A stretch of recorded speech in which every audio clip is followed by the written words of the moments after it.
Olá, tudo bem contigo? Estamos iniciando nossa programação com o jornalista Pedro Ernesto. Junto comigo, os comentários do doutora Miriam de Amorim, do Instituto Biofal. Bem-vindo, doutora Miriam.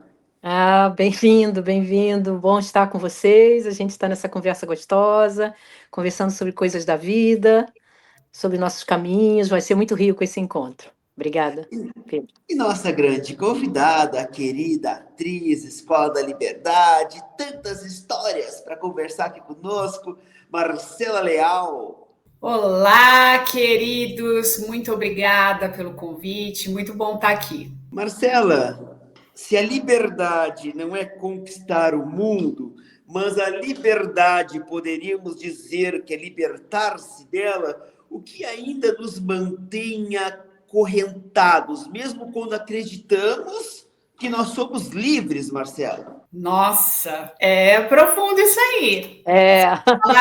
Vamos falar sério então. Em primeiro lugar, é que a gente acredita que a gente é livre, né? A gente acredita que a gente é livre. Mas se a gente for entender que a nossa mente está presa a determinados condicionamentos, e a gente traz esses condicionamentos desde que a gente nasceu, né? Que fazem com que a gente veja o mundo a partir de lentes, né? Distorcidas, porque são lentes que vêm dessas crenças. Então, a gente avalia tudo a partir daquilo que é certo ou errado para nós, o que disseram para nós que é o certo. E a partir dessas lentes a gente avalia as coisas. Mas esse estado de ser ainda é um estado condicionado, não é um estado livre, porque a pessoa está presa numa maneira de ver e que muitas vezes pode causar sofrimento, porque no momento que aquele mundo exterior não se encaixa naquilo que ela acredita na mente dela, né, ainda muito fechada, como certo, ela começa a sofrer. E a possibilidade dela sofrer é infinita, entendeu? Quando a mente está assim. Então, a pessoa acredita que ela é livre, que tomar determinadas decisões é fruto de liberdade. Mas a liberdade mesmo, ela só acontece quando a gente consegue se libertar dessas crenças limitantes, porque aí a gente consegue realmente ver as coisas com mais aceitação, sem tanta reatividade, sem tanto medo, sem tanta defesa, sem tanta crença de que o algoz está no mundo e que nós precisamos o tempo inteiro nos defender das coisas. Aí sim a liberdade começa. Então, para mim, liberdade é isso, entendeu? Mas demora um pouquinho para a gente chegar nela. Eu também estou no processo. Comentários da fantástica doutora Miriam. Então, Marcela, assim, eu não sei se você conhece o trabalho da medicina biofal. Na medicina biofal, a gente trabalha exatamente um realinhamento dos campos eletromagnéticos das pessoas, Olha, através de uma medicina que eu fiz uma pesquisa aí de muitos anos, 43 anos, com um grupo de médicos, para a gente estudar exatamente isso que você falou, esse desvio que a mente dá, que é perfeitamente previsto, por exemplo, pela medicina ayurvédica, né, que ela fala, pelo fulano desviou para pita, para cafa, para, né? Então, quando a mente desvia, a pessoa vê um mundo distorcido e ela cria doenças e padrões compatíveis com aquele desvio. Tanto sim. doenças comportamentais como doenças físicas e emocionais. Então, a nossa área é uma área da medicina onde a gente trabalha essa correção com os eixos universais para que a pessoa possa fazer com mais facilidade isso que você está falando, que é o trabalho interior, de autoconhecimento, né? De você poder ir trabalhando esses padrões e liberando, e enxergando, porque o Einstein, ele falou uma coisa muito interessante, você só consegue ver o seu problema quando você vai para um nível acima dele. Sim. E às vezes, numa terapia, você deve fazer um trabalho lindíssimo, né? Com o riso, com a alegria, puxando por aí, de fazer a pessoa dar um salto, porque se a pessoa não der um salto acima do sofrimento, ela não consegue enxergar a loucura dela. Então, de alguma forma, todos os processos de cura, eu admiro muito o seu trabalho, porque é assim, um trabalho que você trabalha o seu dom, né? O seu dom e por um canal que é o humor, que é a alegria, é uma energia muito alta, muito divina, né? Então, eu acho que nós estamos falando a mesma língua Com em certeza. em instâncias diferentes. Eu trabalhando lá com as pneumonias, as otites, os distúrbios de atenção, os Alzheimer's, os Parkinsons, tudo que aparece, mas você está trabalhando num eixo assim, que é esse momento, né, que nós estamos fazendo de verdade aquilo que foi proposto no início lá dos 70, a Revolução Aquariana, que eu acho que agora, de verdade, a gente está assistindo uma Revolução Aquariana no sentido de profissionais de todas as áreas estarem fazendo um trabalho belíssimo pela consciência humana. Acho que é isso. Legal, muito legal. É isso aí. Só um detalhe é que o humor eu faço, né? Fiz por um tempo. No momento, eu estou mais voltada para o autoconhecimento. Até estou pensando em voltar. Às vezes eu faço umas coisas, um show ou outro, mas eu trabalho hoje em dia mais na sua linha mesmo, viu, Miriam? Então, estamos em casa aqui. Estamos em casa. Você sabe que você me lembrou, eu estava lendo sobre essas questões, você me lembrou um trabalho que eu fiz há uns 30 anos atrás, em que eu fui a uma sessão onde a pessoa propunha das pessoas rirem. Então, no japonês, ele começava a rir e fazer todo mundo rir, né? Então, a gente riu.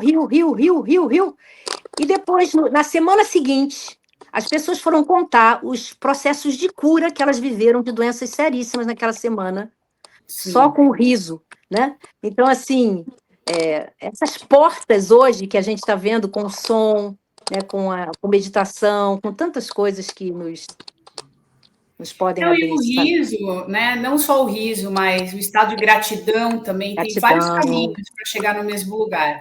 Eles liberam neurotransmissores que fazem com que o nosso próprio sistema nervoso se estabilize, né? E com o sistema nervoso estabilizado, tudo funciona bem dentro do corpo, né?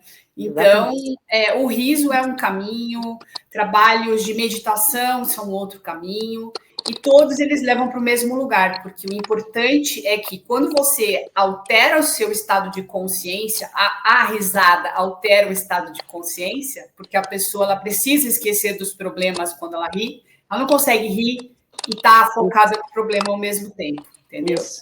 Aí ela esquece, é como se ela fosse para um outro lugar da própria mente. E aí esses neurotransmissores são liberados e muitas vezes a pessoa se cura mesmo. Tinha uma mulher no Brasil que fazia isso há anos atrás, hoje em dia eu não vejo mais ninguém fazendo, que é o trabalho de terapia do riso, que existe, os indianos fazem isso, na Índia existe isso. Os asiáticos fazem isso, muito. Muito legal, muito legal. Muito lindo.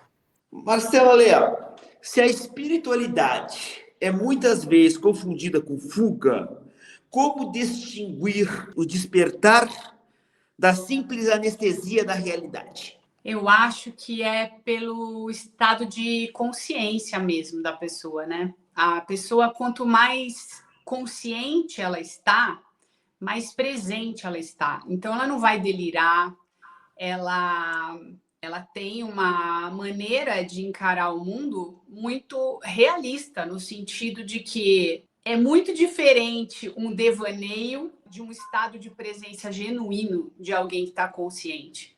Você sente até fisicamente, quando você está perto de alguém que está consciente, um estado de paz. Porque o estado da mente da pessoa em paz, ele é transferido, inclusive, para quem está em volta, para quem está por perto dessa pessoa. Então, é completamente diferente. Eu não sei se é possível todo mundo conseguir distinguir, porque eu acho que para você distinguir, você também tem que ter um nível de consciência para saber quando não é o delírio, quando a pessoa está consciente. Mas pelo estado de paz, eu percebo que quando as pessoas estão muito conscientes, elas estão em paz. Então, uma mente ordenada, uma mente menos caótica, você se sente bem, você se sente aceito perto dessa pessoa, você se sente bem. Então, o meu balizador é o estado que eu sinto quando eu estou perto da pessoa. Doutora Miriam. E o trabalho a questão desse ponto, né, que eu costumo falar desse lugar interno onde a consciência se coloca, é se a pessoa está com equilíbrio nesse campo energético para estar nesse lugar do observador, que é o lugar que a Marcela está falando, que é um lugar onde ele consegue ver o ego com as suas armações e suas confusões, e ele tem um espaço para ter uma escolha de verdade consciente. Porque tem muita gente que fala que é espiritualizado, mas está completamente identificado com o ego, que é o ego do guru, do não sei o quê, né? A gente vê pessoas muito alienadas, assim. Então, de verdade, um trabalho legítimo, que a pessoa, no meu caso, a minha missão dentro da medicina seria trazer a pessoa para esse lugar de equilíbrio, onde ela consiga ir para o lugar do observador. Então, as pessoas estão chegando, por exemplo, com muito pânico, com muito distúrbio de atenção. Como é que uma pessoa com muito distúrbio de atenção vai conseguir ir para o lugar do observador? Não vai. Ela fica perdida nesse campo interno, ela fica ansiosa, ela acha que ela não vai conseguir, porque ela não faz essa conexão. Porque a gente estudou muito, sabe, Marcela, a questão da conexão do nosso pequeno campo holográfico, que é a nossa pequena alma, que Aristóteles chamava de alma e hoje os físicos chamam de biocampo, com o campo planetário, que é a alma mundi, e com o campo universal, que é a inteligência cósmica. Então, esses 3 campos têm que estar absolutamente alinhados, precisam estar alinhados, para que a gente realmente receba intuições, receba os dons, receba as heranças, o que eu vim fazer nesse mundo, qual é o meu caminho, né? Nesse momento, né? Que os nossos caminhos também mudam ao longo da nossa vida, né? As perspectivas vão mudando, né? Então, a questão também é que a gente possa contribuir, né, com uma medicina que também olhe para a consciência humana no sentido não só de curar doença, eu falo isso sempre, que curar doença de verdade é muito pouco para a medicina. O que adianta você curar pessoas que vão ficar no mundo destruindo o mundo sem nenhuma consciência, né? Então, o que a gente busca é que a gente possa trazer as pessoas para elas próprias, para que elas possam de verdade ter o observador, ter um caminho consciente. É isso que você estava falando, né, Marcela, de poder observar de um lugar de presença, de clareza, sem medo, com a coragem, que é uma energia no cardíaco muito importante da gente ter, principalmente hoje, né, gente, atravessar esses momentos desafiadores. A gente, como médico, está vendo muita gente doente, muita gente vivendo momentos difíceis, né? Por conta dessas turbulências do mundo que desafiam o nosso campo, desafiam esse observador que é a consciência divina em nós, né? Que é a nossa luz interior, né? Então, essa é a visão. Perfeito, perfeito. E olha a curiosidade de tudo isso, doutora Miriam. A Escola da Liberdade, ela propõe a dissolução do ego. Sim. Isso é importantíssimo. Mas o ego é o narrador da nossa história. Quem escreve o livro quando ele silencia, Marcela? O todo encarnado.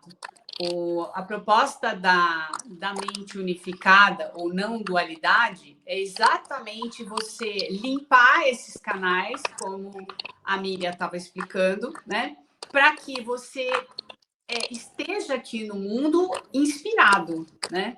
Para que as suas inspirações possam beneficiar muitos. Mas para que essa sua inspiração possa beneficiar muitos, você precisa estar conectado, né, com essa energia superior que também é você, mas que muitas vezes a nossa mente fica presa, né, nesse estado de mundo e ela não consegue acessar. Mas quando ela acessa, tudo que você faz leva em consideração todas as pessoas, né? E isso é maravilhoso. Então, é o todo encarnado.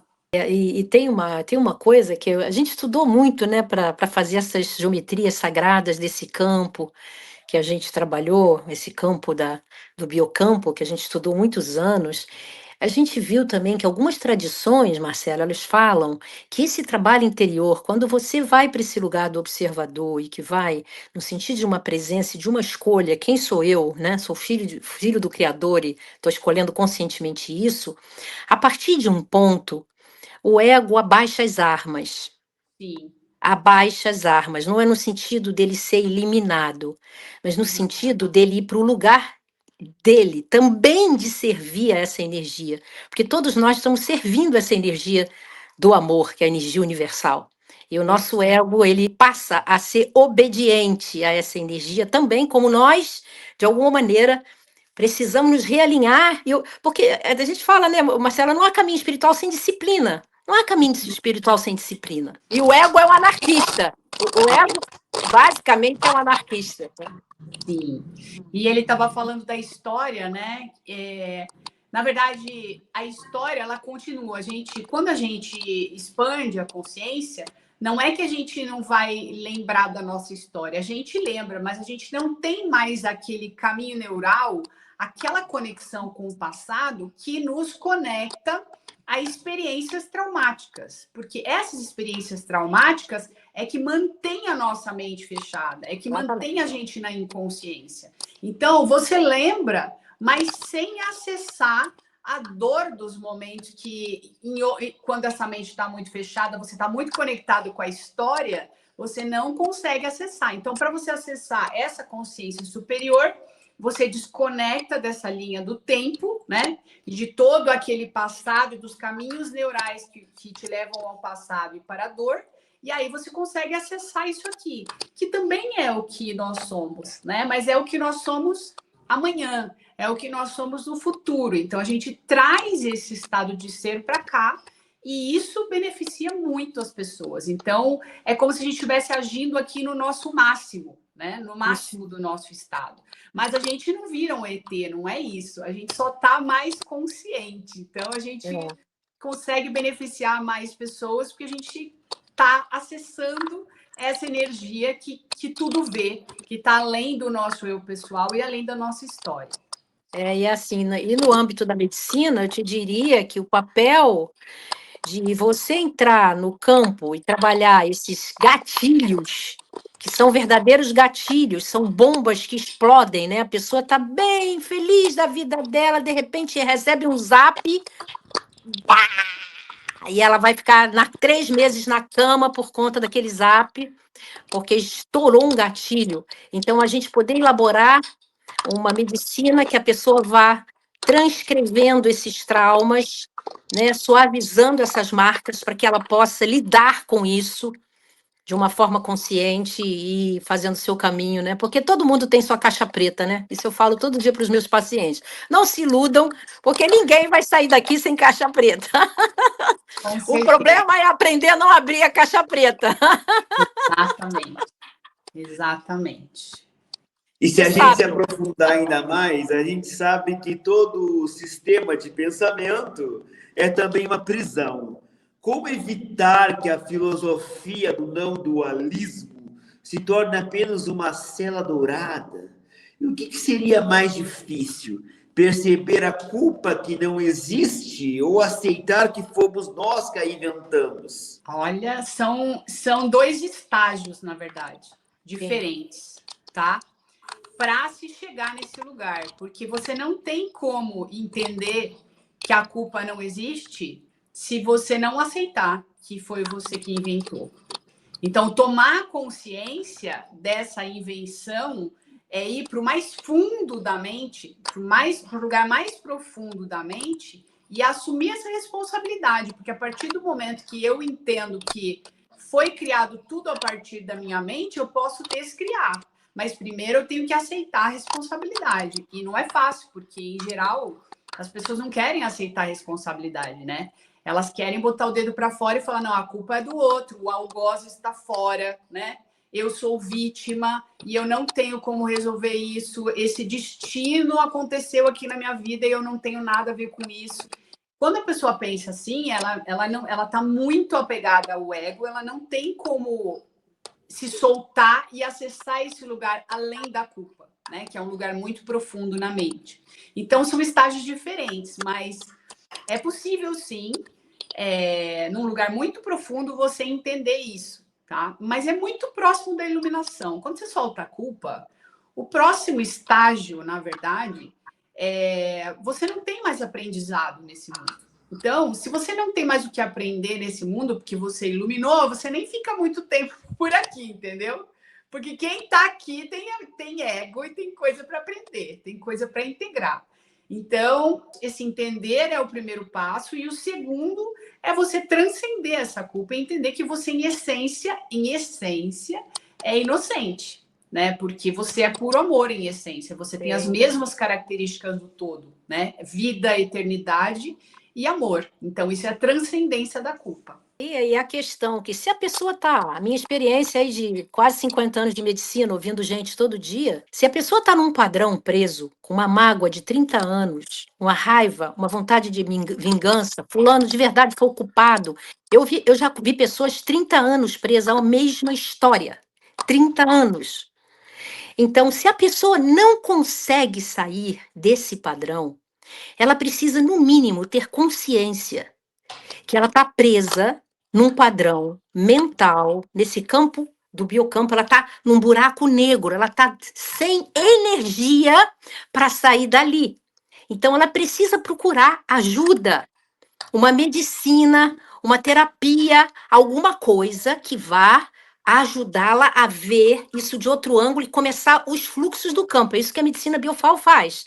A gente medica a pessoa e a pessoa vai, nossa, voltei para casa. É como se a pessoa ganhasse um impulso e ele enxerga a loucura dele. Porque vocês sabem por que as pessoas fazem maldades, por exemplo, com os outros? Porque eles não enxergam o erro naquilo. Se as pessoas enxergassem o desvio, elas não fariam. Isso é que é o mais incrível. Eu estudei tanto a mente humana.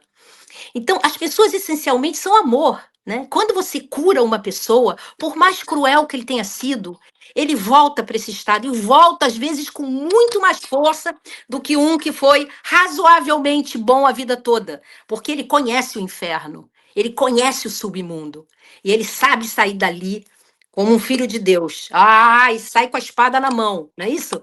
Então, a medicina, ela tem essa vocação de cuidar das almas que entram nesse mundo, no sentido de crianças, às vezes, que a gente vê, e vê que a criança já vem com padrões muito comprometidos de experiências antepassadas.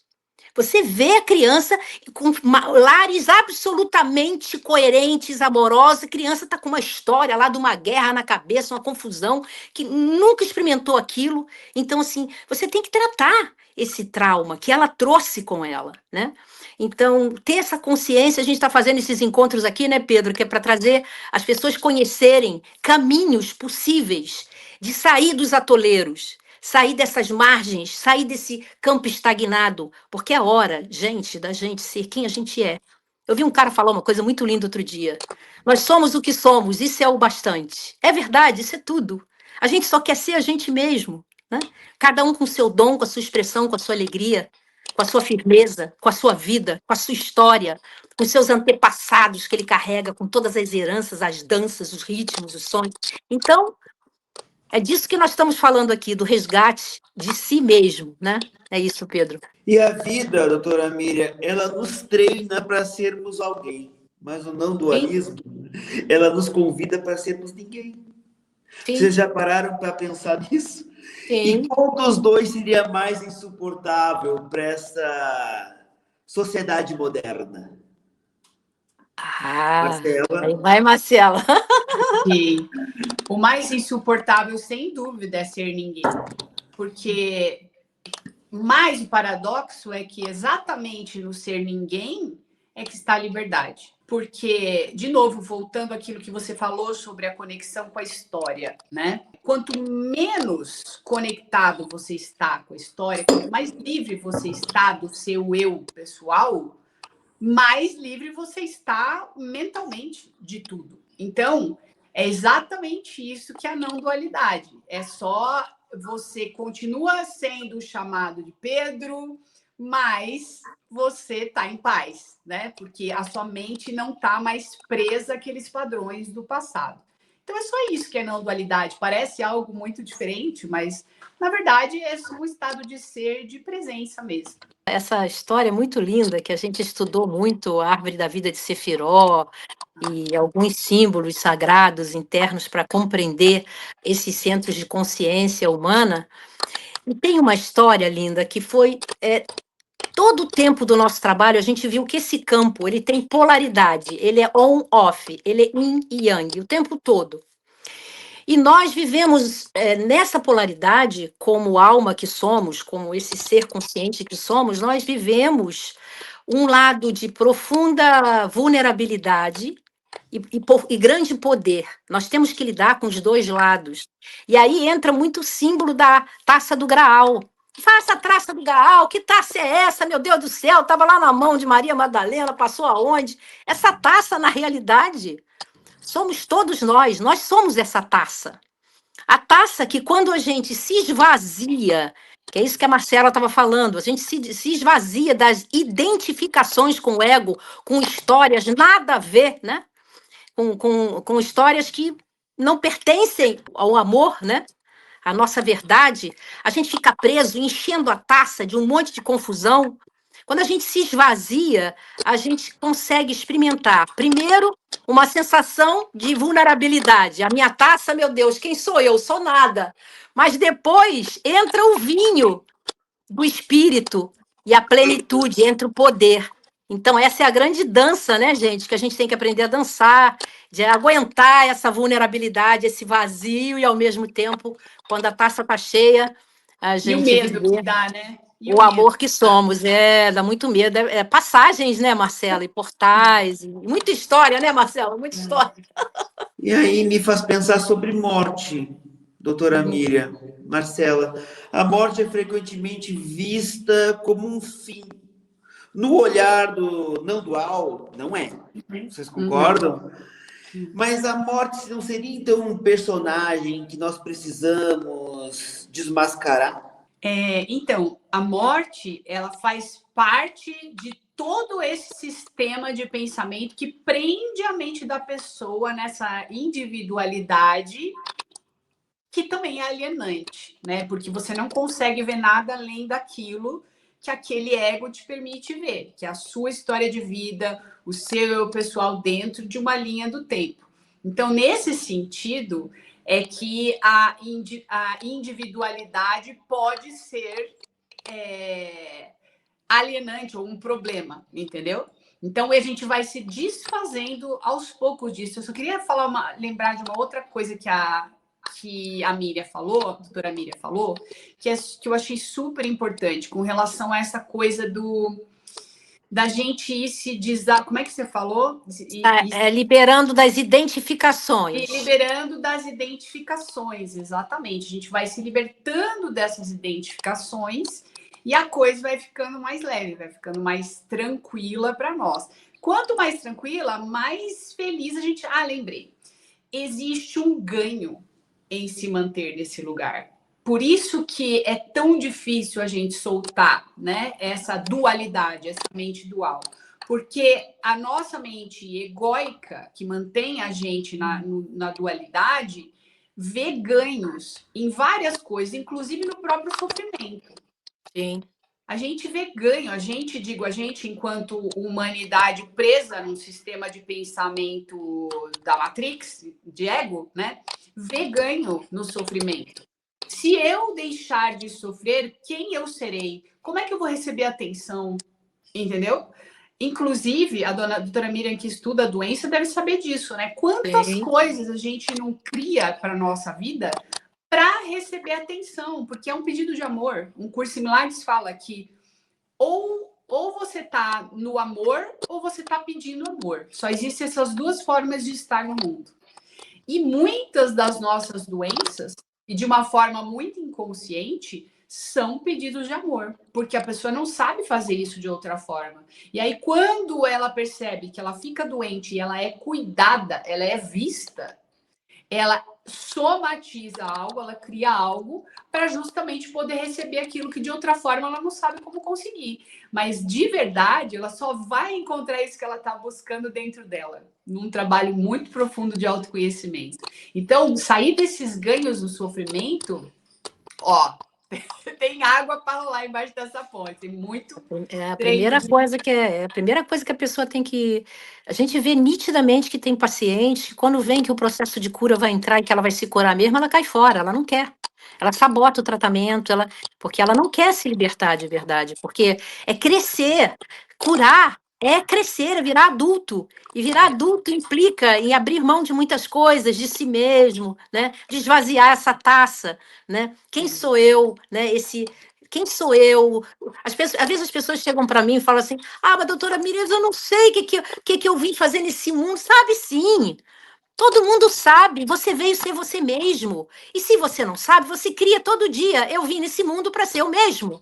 E veja o que acontece.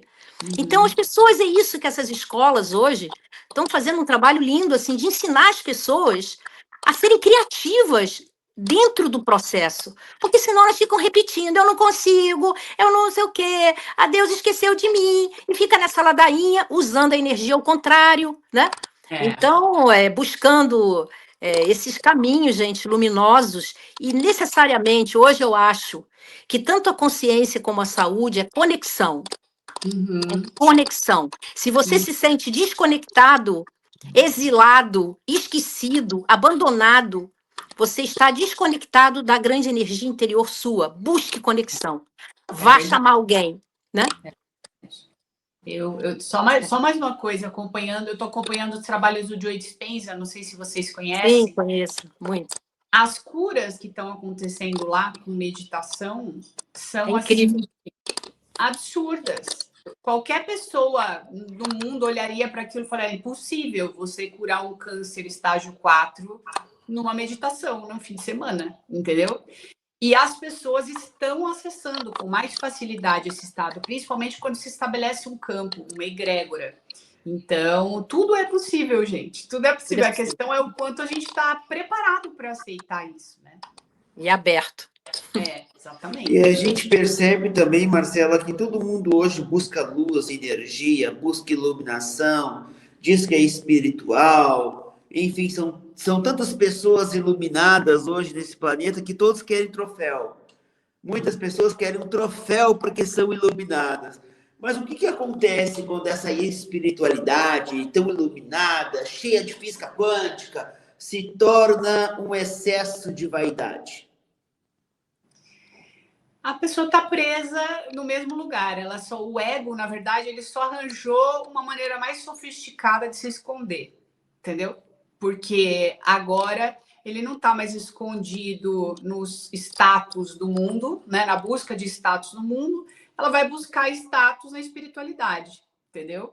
Mas o ego ainda está lá, né? O desejo de ser alguém, de ser reconhecido, de ser amado, de ser visto, continua ali, que é um equívoco em última instância, porque a gente só vai encontrar isso que a gente está buscando no mundo dentro de nós.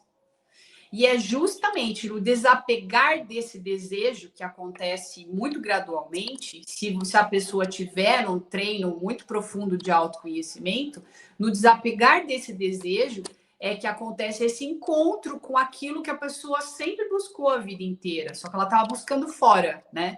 A felicidade está sempre na próxima meta, a felicidade está sempre no próximo relacionamento, a felicidade está sempre no próximo emprego, está sempre no próximo status social. Então, não é mais o status de qualquer coisa no mundo, eu vou ter o status de professor de espiritualidade. E ela continua nadando na mesma areia movediça. Ela não saiu ainda. Porque volta a questão do indivíduo, né? Esse indivíduo ainda está ali, ele ainda quer ser alguém, ainda quer ser reconhecido, né? Como alguém importante no mundo. E quanto mais ela tiver esse desejo, mais ela vai sofrer. Então, muita gente, inclusive em espiritualidade, sai de um caminho de ego no mundo e vai buscar um caminho de ego espiritual onde parece que ela está escondendo, mas na verdade está ali ainda. Só que tem uma questão que se chama eletromagnetismo ou karma, ok? Aquilo que a gente tem que aprender, a gente vai aprender. As lições que a gente tem para aprender nesse mundo para evoluir, a gente vai aprender. Então não adianta a gente se esconder na espiritualidade e continuar mascarando, né? Esse desejo egóico de ser algo, de ser alguém, de ser respeitado, porque lá mesmo no trabalho de espiritualidade, você vai passar por situações de realinhamento, porque você está desalinhado. E aí vem um aprendizado, mesmo nesse caminho, eu já vi tantos professores e professoras de espiritualidade aí passando por isso, que é justamente para a pessoa falar, opa, peraí, eu me desequilibrei aqui, eu não estava no lugar certo. Aí vem uma porrada na vida da pessoa para a pessoa encontrar o caminho do meio, porque ela estava se perdendo ali, né, naquela espiritualidade, buscando uma coisa que não tem a ver com o que é verdadeiro, né? Então, realinha. Pode deixar que o universo dá um jeito, entendeu? Eu também faço um trabalho já há uns 4 anos com o Curso Milagres no Instagram, 2 vezes na semana. Eu faço uns trabalhos, eu sou para os surfs, eu faço com um grupo grande, a gente tem caminhado.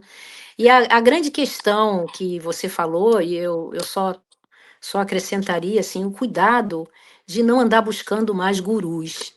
Acabou o tempo dos gurus. O tempo agora é cada um encontrar o seu ser divino interior, seu Cristo interior, ou como queira chamar. Essa é a parada, esse é o chamado, né? Porque senão a gente continua na coisa de a responsabilidade fora, algo fora, meu papai, vizinho vai me... Não, agora é tomar responsabilidade de quem nós somos e do que nós precisamos fazer para tornar esse mundo um mundo que vai entrar numa coerência quântica com o universo. Isso não vai ser feito por ninguém, nem por ETs, nem por coisa nenhuma. Nós vamos ter que amadurecer e tomar ciência de quem nós somos. Esse planeta é nosso e nós vamos ter que resolver nossos problemas como adultos que somos. Então, a medicina está se colocando no seu ponto e que eu espero que cada ciência possa se colocar no seu, cada filósofo no seu lugar, e a gente fazer um trabalho lindo, né, de construção desse coletivo, que é, na minha opinião, a humanidade como coletivo é o corpo do Cristo, é o corpo da grande energia. E nós precisamos encontrar as peças e montar esse mosaico maravilhoso que é a vida. Marcela, se tudo que pensamos é real, aí não seria uma projeção da mente. Quem é o projetor? Se tudo que pensamos é real, então Ele não seria uma projeção da mente. Não, nem tudo que pensamos é real. Não é real. Não.